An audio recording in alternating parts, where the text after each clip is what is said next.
சில நேரத்துல நான் கொஞ்சம் சோகமா இருப்பேன். இல்லன்னா எதனா ஒண்ணு யோசிச்சுட்டே இருப்பேன். அதுக்கான பதிலே கிடைக்காது. இப்பலாம் நான் எங்க போவேன்னா, இவனுங்கிட்ட தான் போய் நிப்பேன். ஏன்னா இவனுங்க பண்ற சேட்டத்தனம்லாம் அப்படி இருக்கும்.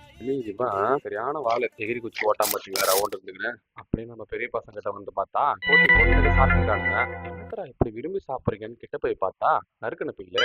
ஆமாங்க, இனி நம்ம சாப் கட்டரை யூஸ் பண்ணி இருக்கிற எல்லா பில்லையும் வெட்டி இவனுல போட்டிருக்கோம். நம்ம பொதுவா ஆட்டுக்கு கொடுக்குற தீவனத்தை இந்த மாதிரி பொடியா நறுக்கி போட்டோம்னு வச்சுக்கோங்களேன், நமக்கு வந்து வேஸ்டேஜே இருக்காது. அது மட்டும் இல்லாம சில டைம் பில்லு தட்டுப்பாடா இருக்கும் நம்ம வீட்டுல. அந்த மாதிரி டைம்ல கூட இந்த மாதிரி நறுக்கி போடுவோம். உங்களுக்கு நான் இப்ப கையில எடுத்து காட்டுறேன் பாருங்க, எந்த அளவுக்கு பொடியா இருக்குன்ட்டு. நான் சாப் கட்டர் வாங்கி கிட்டத்தட்ட ஒரு 7 மாசம் தான் இருக்கும். ஆனா என்ன பொறுத்த வரைக்கும் இந்த ஆடு மாடு எல்லாம் வச்சுக்கிறவங்களுக்கு ரொம்ப யூஸ்ஃபுல்லான ப்ராடக்ட்னு நான் சொல்லுவேன். மக்களே, இந்த வீடியோ எல்லாம் பாக்குறீங்க, ஆனா சப்ஸ்கிரைபே பண்ண மாட்டேங்க. சப்ஸ்கிரைப் பண்ணிட்டு போங்க.